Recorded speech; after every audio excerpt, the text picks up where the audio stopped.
الرحمن الرحیم الحمد للہ رب العالمین والصلاة والسلام علی رسولہ الکریم وعلی اہل بیتہ الطیبین الطاہرین المعصومین المظلومین واللعنۃ الدائمہ علی اعدائہم اجمعین من الآن الی قیام یوم الدین اما بعد فقد قال اللہ العظیم فی القرآن الکریم بسم اللہ الرحمن الرحیم رجال لا تلہیہم تجارۃ ولا بیع عن ذکر اللہ وإقام الصلاة وإیتاء الزکاة یخافون یوما تتقلب فیہ القلوب والابصار صلوات بر محمد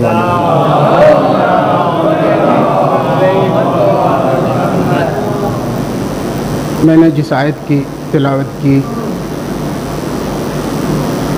سورہ نور کی 37ویں آیت ہے. اس کے ترجمے سے پہلے آپ سے گزارش کروں گا کہ ایک مرتبہ سورہ حمد اور 3 مرتبہ سورہ توحید کی تلاوت فرما کر صادق صاحب کی والدہ مرحومہ کو بخش دیں.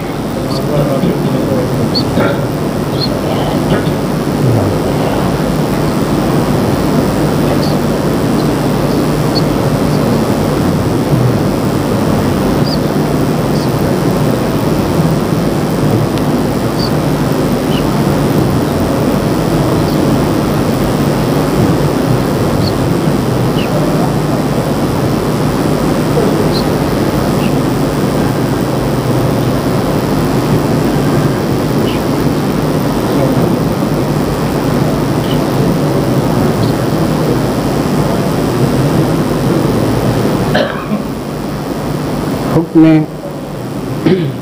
پروردگار یہ ہے اپنے رسول کو کہ کوئی ایسی چیز انسانوں کے لیے نہ چھوڑیں جو حل شدہ نہ ہو. کوئی ایسا مسئلہ انسانوں کے لیے نہ چھوڑیں جس کے لیے انسان کو در بدر کی ٹھوکریں کھانی پڑے. انسان کو میں نے پیدا کیا ہے تو یہ میری ذمہ داری ہے کہ میں اپنے ان خاص بندوں کے ذریعے جنہیں میں نے ہدایت کے لیے معین فرمایا ہے، معین کیا ہے، ان بندوں کو ان کے ذریعے بتا دیا جائے کہ حق کیا ہے اور باطل کیا ہے اور آپ کو کیسا بننا ہے، آپ کا خدا آپ کو کیسا چاہتا ہے. ظاہراً روزمرہ کی زندگی میں ہم مختلف علوم و فنون کا مطالعہ کرتے رہتے ہیں اور دیکھتے رہتے ہیں کہ ہر ایک علم میں انسان سے متعلق گفتگو ہوتی ہے اور اس نقطہ نظر سے جو اس فن میں کامیابی اور ناکامی کا معیار معین کیا جاتا ہے، بحث ہوتی ہے. پھر کامیاب انسانوں کی ایک فہرست بنائی جاتی ہے اور ناکام انسانوں کی ایک فہرست بنائی جاتی ہے. جو کامیاب ہوتے ہیں ان کی تعریف ہوتی ہے، جو ناکام ہوتے ہیں انہیں یہ کہہ کے چھوڑ دیا جاتا ہے کہ ان کا دل دکھا ہوا ہے، انہیں اب نہ دکھاؤ. ان کی ناکامی ہی ان کے لیے کافی ہے، ان کی شرمندگی کے لیے، ان کے ذلت و رسوائی کے لیے. تو کیا قرآن کریم نے بھی کچھ اس انداز میں گفتگو کی ہے کہ اس نے انسانوں کو بانٹ دیا ہو چند حصوں میں اور پھر اس انسان کی تعریف کی ہو جس انسان کو قرآن نے کامیاب جانا ہو اور جس کو کہا جائے کہ واقعاً اس نے کامیاب زندگی گزاری ہے. انسانوں کی مختلف قسمیں مختلف اعتبار سے بنتی ہیں. لیکن آج میں سوچتا ہوں کہ ایک دم خشک موضوع پہ گفتگو کر کے انسان کی دو قسمیں بیان کروں. ایک وہ انسان جو خدا پرست ہے، ایک وہ انسان جو خود پرست ہے. اور کوشش کروں کہ قرآن مجید کی آیتوں سے استفادہ کروں کہ خدا پرست کون ہے اور خود پرست کون ہے. میں نے سورہ نور کی جس آیت کو پیش کیا، رجال لا تلہیہم تجارت ولا بیع، اس کا پورا ترجمہ اگر اپنے بچوں کے سامنے رکھیں گے سادے لفظوں میں تو کچھ اس طرح ہوگا کہ کچھ لوگ ایسے ہیں، یہ یہاں کلمہ رجال آیا ہے، اس کا ترجمہ لوگوں سے میں کروں گا.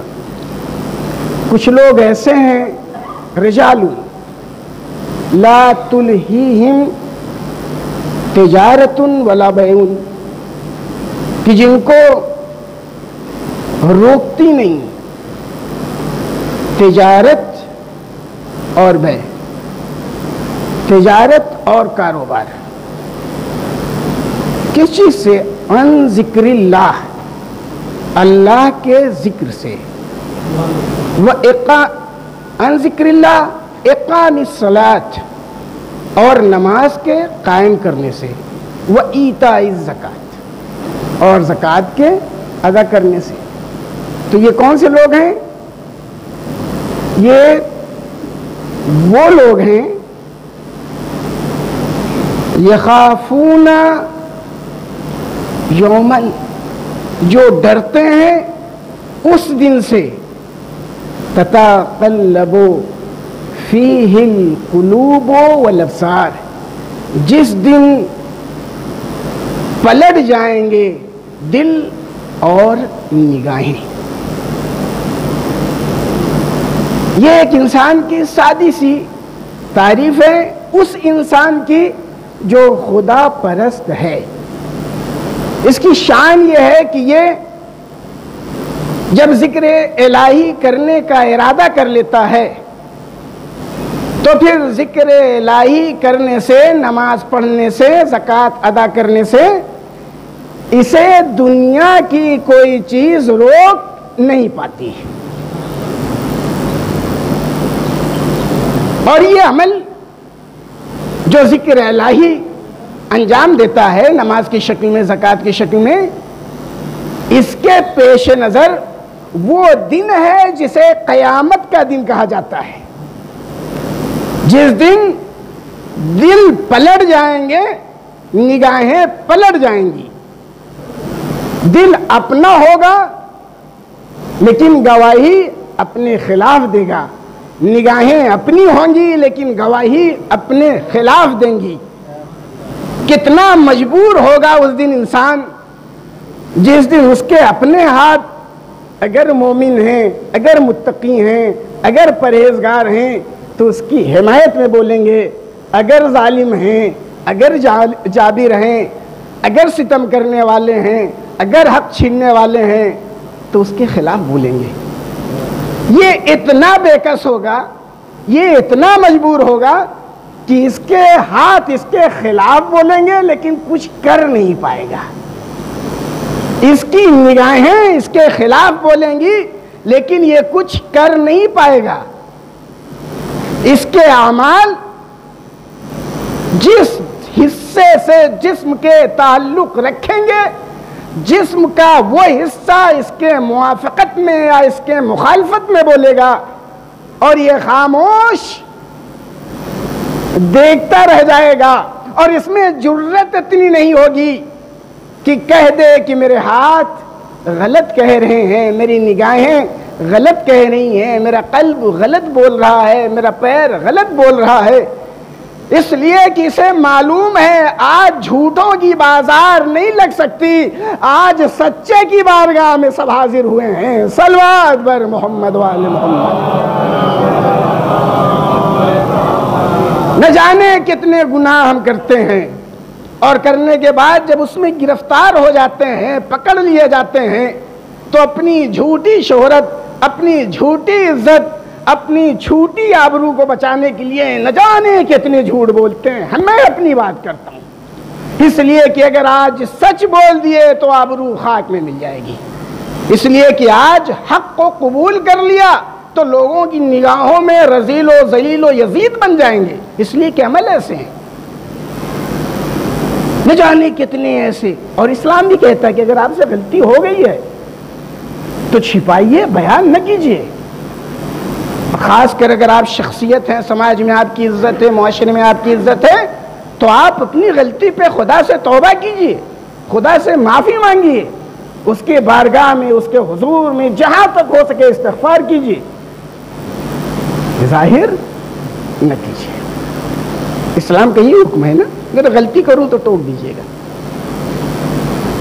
اسلام یہ کہتا ہے، اسلام یہ پیغام دیتا ہے، لیکن آج کے دن ہم اپنے عیب کو چھپا نہیں سکتے، ہم اپنی برائیوں پہ پردے ڈال نہیں سکتے۔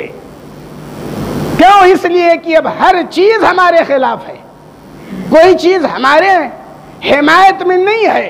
اگر کوئی چیز ہماری حمایت میں ہوگی تو ہمارے کردار کی پاکیزگی ہوگی اور ہمارے ماں کے کردار کی پاکیزگی ہوگی۔ ماں کے اصالہ ثواب کی مجلس ہے نا، کوئی چیز اگر ہمارے حمایت میں ہوگی تو ہمارے کردار کی پاکیزگی ہوگی، ہمارے ماں کے کردار کی پاکیزگی ہوگی۔ اسی لیے اسلام نے کہا ہے کہ جب عقد کرنے کا ارادہ کرو تو دولت کو مت دیکھو، اس دولت کو دیکھو جو تمہارے بچوں کی ماں بننے والی ہے۔ صلوات بر محمد و آل محمد۔ میں مستقیماً اپنی بات پہ آ گیا ہوں بغیر کسی تمہید کے، ایک دم سادی سے خشک موضوع کے ساتھ۔ تو ایک گروہ وہ ہے جسے عبادت پروردگار کرنے سے یہ تجارت نہیں روک پاتی، یہ خرید و فروخت نہیں روک پاتا۔ کیوں؟ اس لیے کہ ان کی نگاہوں میں محشر کا منظر ہے، ان کی نگاہوں میں قیامت ہے، ان کی نگاہوں میں وہ دن ہے جس دن جز خدا کوئی اور فیصلہ کرنے والا نہیں ہے۔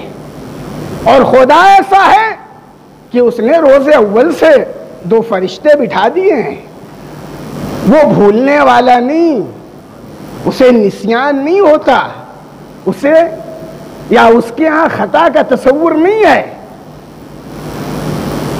وہ خدا آپ سے آپ کے کیے ہوئے اعمال کے سلسلے میں حساب لے گا، کتاب لے گا، اور آپ بے کس ہوں گے۔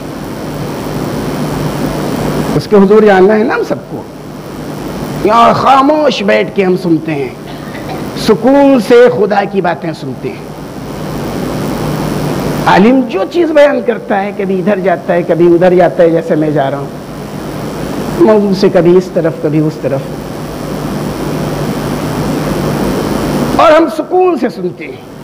لیکن وہاں موضوع سے ہم ہٹ نہیں پائیں گے، وہاں فقط ایک چیز، روز حساب۔ تو خدا پرست تھا یا خود پرست تھا؟ تو خدا پرستوں کی شان بتا دی گئی کہ خدا پرست وہ ہوا کرتے ہیں جنہیں دنیا کی تجارت اور دنیا کے معاملات ذکر الہی سے روک نہیں پاتے، نماز پڑھنے سے روک نہیں پاتے، زکوٰۃ کے ادا کرنے سے روک نہیں پاتے، اور وہ تمام چیزیں جو پیش نظر ہیں، جو آیتوں میں ذکر ہوئے ہیں، اور دوسری آیتیں ہیں جو اس طرف اشارہ کرتی ہیں، وہ دوسری طرف ان لوگوں کی باتیں قرآن کرتا ہے جو خود پرست ہیں۔ وَإِذَا مَسَّ الْإِنسَانَ ضُرُّهُ دَعَانَا، سورہ یونس کی 12ویں آیت۔ اور جب انسان کو مصیبتیں گھیر لیتی ہیں، مصیبتیں جکڑ لیتی ہیں، مصیبتیں چاروں طرف سے اس کو اپنے دامن میں لے لیتی ہیں، تو دعانا، وہ اللہ کو پکارتا ہے، مجھے آواز دیتا ہے، لے جنبہ قیاماً وقعوداً، لجنبہ قائدا وقائما، لیٹا ہے پہلو پہ تو اس کیفیت میں، لجنبہ، اگر اس حالت میں ہے، لیٹا ہوا ہے پہلو پہ، تو اس حالت میں وہ کسے آواز دیتا ہے؟ اللہ کو. قائدن او قائمن، بیٹھا ہوا ہے تو اس حالت میں آواز دیتا ہے کس کو؟ اللہ کو. قائمن، کھڑا ہے تو اس حالت میں آواز دیتا ہے کس کو؟ اللہ کو. جب انسان کو مصیبتیں گھیر لیتی ہیں تو اس مصیبت کی کیفیت میں، اس حالت میں یہ انسان پکارتا ہے کس کو؟ ہر حالت میں، چاہے وہ لیٹا ہو، چاہے بیٹھا ہو، چاہے کھڑا ہو، اللہ کو پکارتا ہے. فَلَمَّا كَشَفْنَا عَنْهُ ضُرَّهُ، اور پھر جب ہم اس کی مصیبتوں کو اس سے دور کر دیتے ہیں تو مَرَّا كَأَن لَمْ، تو پھر وہ ایسے گزرتا ہے، مرہ ایسے گزرتا ہے. صاحبان علم بیٹھے ہوئے ہیں، قرآن پیش نظر ہے، انسان کی بات خدا کر رہا ہے، انسانوں کی گفتگو کر رہا ہے کہ وہ لوگ جو مصیبتوں میں گرفتار ہو جاتے ہیں، پریشان ہو جاتے ہیں، تو وہ کسی کو پکارتے ہیں. تو کسے پکارتے ہیں؟ اللہ کو پکارتے ہیں. ہر حالت میں اسے آواز دیتے ہیں. لیکن جب اللہ ان کی مصیبتوں کو، ان کی پریشانیوں کو ان سے دور کر دیتا ہے تو یہ اس طرح گزر جاتے ہیں جیسے کبھی مصیبت کی حالت میں، پریشانی کی حالت میں انہوں نے اللہ کو پکارا ہی نہیں. یہی وہ لوگ ہیں جنہیں خود پرست کہا جاتا ہے. صلوات بر محمد و آل محمد.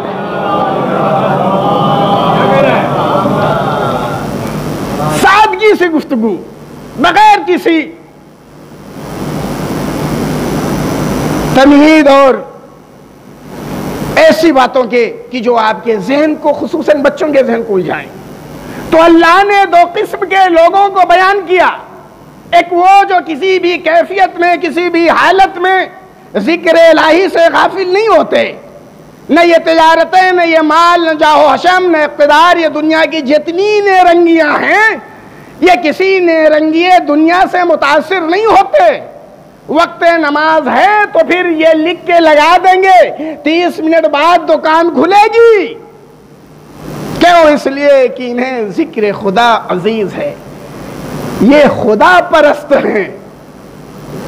اور وہ جو خود پرست ہیں وہ مصیبتوں میں بلائیں گے.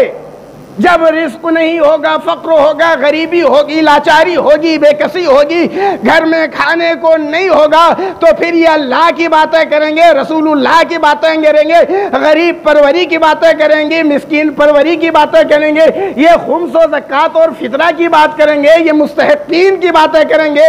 لیکن جہاں ان کی مصیبتیں دور ہوئی، ان کے ہاتھوں میں خمس صاحب خمس نے پہنچا دیا، زکوٰۃ صاحب زکوٰۃ نے پہنچا دیا، ان کے جیب میں عید کے بعد فطرہ آ گیا، تو پھر اب یہ اللہ کی طرف مڑ کے دیکھنے والے نہیں. پیسہ تو فطرے کا ہوگا لیکن نظر شراب کی دکان پہ آئیں گے. یہ وہ لوگ ہیں جو خود پرست ہیں، خدا پرست نہیں ہیں. صلوات بر محمد و آل محمد. اب ہم کچھ نہ کہہ کے اتنا اپنے بچوں سے کہیں گے کہ ہم خود اپنا حساب کریں کہ ہم خدا پرستوں میں ہیں یا خود پرستوں میں. کچھ کہنے کی ضرورت نہیں، میں خود اپنی بات کر رہا ہوں. میں خدا پرستوں میں ہوں یا خود پرستوں میں ہوں. جب خدا پرست عمل کرتا ہے تو اس کے عمل کی شان یہ ہوتی ہے کہ چہرے مبارک پہ اگر دشمن نے لعاب دہن ڈال دیا تو سینے سے اتر آتا ہے. اس لیے کہ خدا پرست ہے، خود پرست نہیں. اور جب خود پرست ہوتا ہے تو وقت کے خلاف نہیں جاتا، امام وقت کے خلاف چلا جاتا ہے. اور امام وقت کے قتل کا فتویٰ دے دیتا ہے صرف درہم و دینار کو دیکھنے کے بعد، تو ہمیں یہ دیکھنا ہے کہ وقت پرست ہو کے حاکمان وقت کے ساتھ مسجدوں کی طرف جانا ہے اور خدا پرست ہونے کا ثبوت دینا ہے، یا ادھر ادھر جانے کے بعد گھنٹے بجانے ہیں صلوات بر محمد و آل محمد۔ ہمارا خدا جانتا ہے کہ ہم میں خدا پرست کون، ہمارا امام جانتا ہے، جس امام کی شب شہادت ہے امام محمد باقر علیہ السلام، یہ صاحبان فضیلت ہیں، صاحبان عظمت ہیں، یہ محتاج نہیں ہے کہ ہم ان کی فضیلتوں کو آنے کے بعد اس منبر سے بیان کریں، ہم محتاج ہیں کہ ان کی فضیلتوں کو بیان کر کے اپنے حلالی ہونے کا ثبوت پیش کریں، ہم محتاج ہیں، ورنہ ان کی فضیلتوں کو نہ جانے کن کن لوگوں نے قبول فرمایا ہے، اور فقط ان کی فضیلتوں کو، ان کی عظمتوں کو دنیا کی ہر قوم و ملت کے لوگوں نے اس لیے بیان کیا ہے کہ یہ خدا پرست تھے، یہ خود پرست نہیں تھے، ورنہ امام کے سلسلے میں کتنی روایتیں ہم آپ نے پڑھی ہیں۔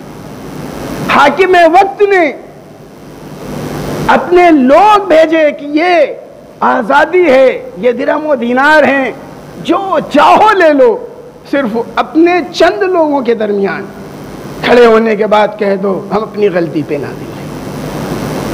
بھلا وہ جس نے غلطی نہیں کی، یہ جملہ حاکم وقت کو معلوم نہیں کہ علی کا پوتا ہے،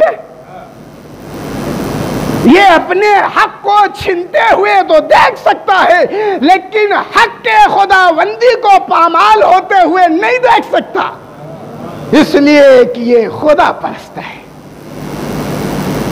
خلیفہ دوم نے جب مدینے میں آنے کے بعد لوگوں کے درمیان کہا کہ میں اچھائی کی جگہ اگر برائی کا حکم دوں تو تم کیا کرو گے، ہے نا آپ کے سامنے یہ روایت، یہ واقعہ۔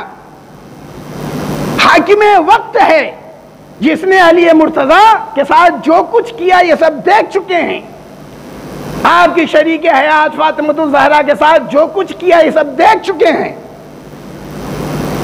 ایسا ظالم و جابر حاکم کے کہتا ہے کہ اگر میں اچھائی کی جگہ برائی کا حکم دوں تو تم کیا کرو گے؟ سب خاموش تھے، جو خود پرست تھے ان کی نگاہیں جھکی ہوئی تھی، لیکن تاریخ کہتی ہے کہ ایک آواز بلند ہوئی اور وہ کسی اور کی نہیں، یہ خدا پرست کی آواز تھی جسے علی کہتے ہیں، اور آواز بلند ہونے کے بعد میرے مولا نے فرمایا تو میں تمہاری گردن کو کاٹ دوں گا۔ صلوات بر محمد و آل محمد۔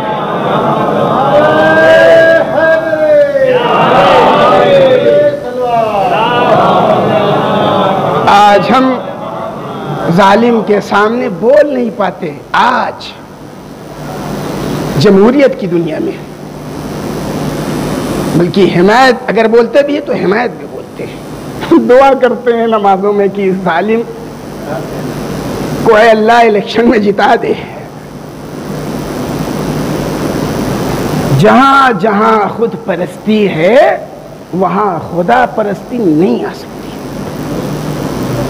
اور جہاں جہاں خدا پرستی ہے وہاں خود پرستی نہیں آ سکتی۔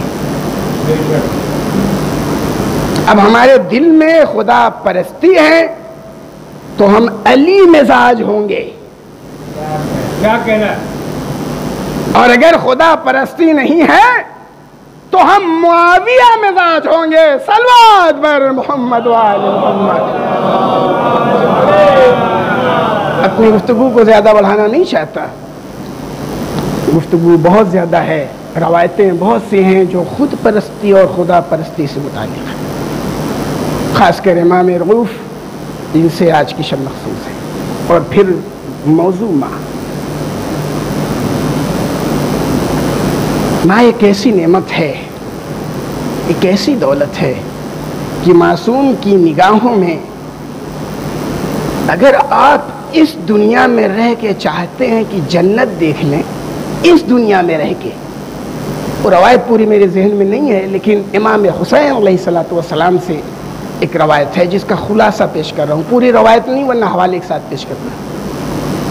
اگر آپ اس دنیا میں رہ کے چاہتے ہیں کہ جنت کو دیکھ لیں تو ماں کے دامن میں سر رکھ کے سو جاؤ، سر آغوش مادر میں ہوگا، لذت جنت نصیب ہو جائے گی۔ ماں اس ذات کو کہتے ہیں جو دنیا میں رہ کے اپنے بچوں کو جنت کی سیر کرا دے۔ ماں کا کردار بچوں کے خدا پرست اور خود پرست بنانے میں بڑا اہمیت کا مالک ہے۔ جب مائیں خود پرست نہیں ہوتی، خدا پرست ہوتی ہیں، تو ان کی آغوش کا پلا ہوا بچہ عیسیٰ بنتا ہے، ان کی آغوش کا پلا ہوا بچہ موسیٰ بنتا ہے، ان کی آغوش کا پلا ہوا بچہ ابراہیم و ادریس بنتا ہے، ان کی آغوش کا پلا ہوا بچہ اس مقام پہ پہنچ جاتا ہے جہاں انسان کی فکر نہیں پہنچ سکتی۔ یہ ماں ہی تو تھی جس نے 6 ماہ کے بچے کو اصغر بنا دیا، جس نے ایک کمسن کو قاسم بنا دیا، چھوٹے چھوٹے چاند کو انو محمد بنا دیا، کلیل جوان کو شبیہ پیغمبر بنا دیا۔ یہ ماں ہی تو تھی کہ عباس کو علی کی ضرورت بنا دیا۔ جب ماں پاکیزہ ہوتی ہے تو بچے ایسے بنتے ہیں۔ جتنی ماں پاکیزہ ہوتی چلی جائے گی، جس طرح اس کا کردار پاکیزہ ہوتا چلا جائے گا، یا یوں کہہ دوں کہ ماں جتنا خدا پرست ہوتی چلی جائے گی، بچے اتنے خود بخود ترقی کرتے چلے جائیں گے۔ جناب عیسیٰ، جناب موسیٰ شہدائے کربلا کے درمیان اور ان کی ماؤں کا کردار محتاج تعارف نہیں ہے۔ سینکڑوں ایسی مائیں ہیں جن کے پاکیزہ کردار نے اپنے بچوں کو اس مقام پہ لے جا کے کھڑا کر دیا کہ جہاں آج دنیا پہنچ ہی نہیں سکتی۔ لیکن ان تمام فضیلتوں کے بعد، ان تمام عظمتوں کے بعد، کچھ بچے ایسے ہیں کہ جن کی ماں کا مقابلہ آج تک دنیا نہ کر سکی۔ ان 2 بچوں میں ایک امام حسن اور ایک امام حسین ہیں، اور ان کے بعد اگر کوئی ہے تو امام محمد باقر ہیں۔ اگر فاطمہ جیسی ماں امام حسن اور امام حسین کو ملی جو نبی کی بیٹی ہیں، تو پھر فاطمہ بنت حسن جیسی ماں امام محمد باقر کو ملی جو معصوم کی بیٹی ہے۔ یہی ایک امام ہے جو فضیلتوں کے اعتبار سے، ماں کے اعتبار سے امام حسن اور امام حسین کے ہم پلہ نظر آتا ہے۔ یہ عظمت کم نہیں ہے، لیکن پھر کہوں گا کہ ان تمام عظمتوں کے بعد کائنات میں حسین اور حسن جیسے بچوں کی ماں کا ثانی نہ ملے گا۔ ہم دعائے توسل پڑھتے ہیں نا،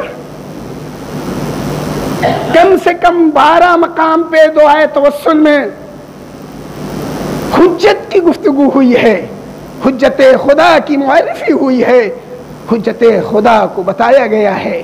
پہلے امام سے لے کے آخری امام تک یا حجت اللہ علی خلقہ کہا گیا ہے۔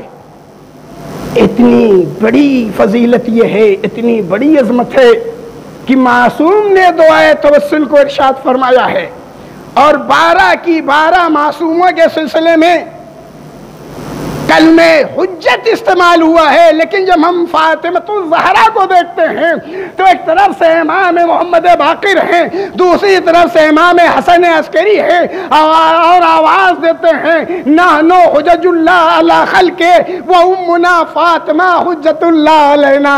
ہم اللہ کی حجت ہیں اس کی مخلوق کے لیے، اور میری ماں فاطمہ، میری دادی فاطمہ ہمارے لیے حجت ہیں۔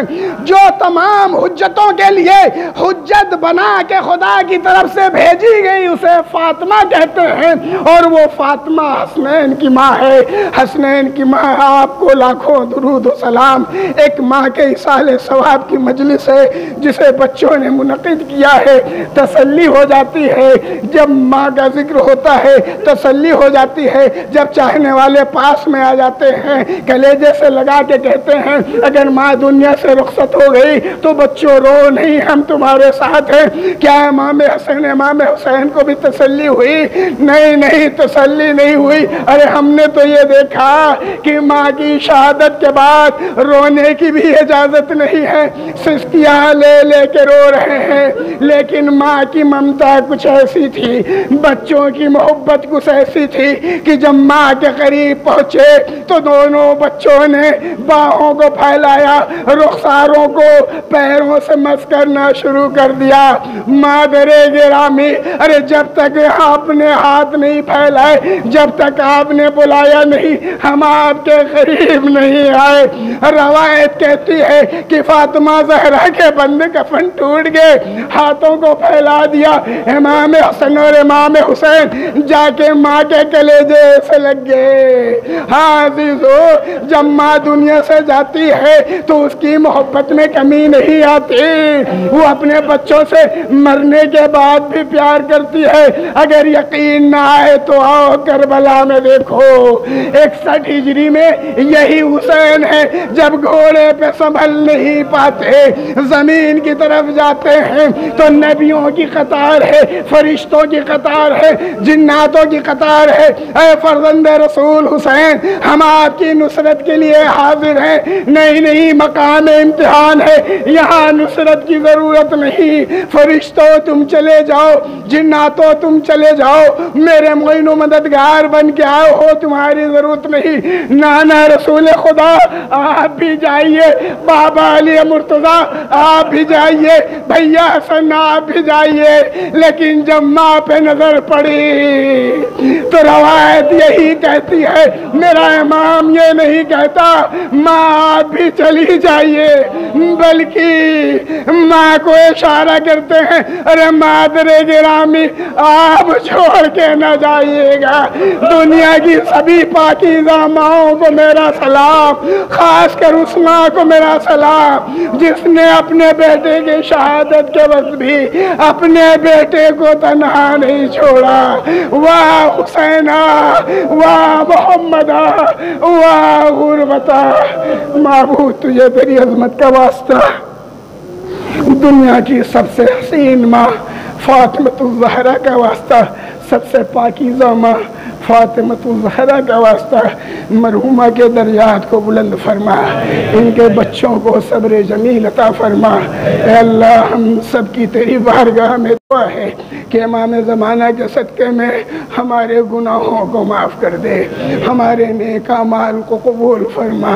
ایک مرتبہ سورہ حمد، 3 مرتبہ سورہ توحید کی تلاوت فرما کر مرحومہ کو بخش دے۔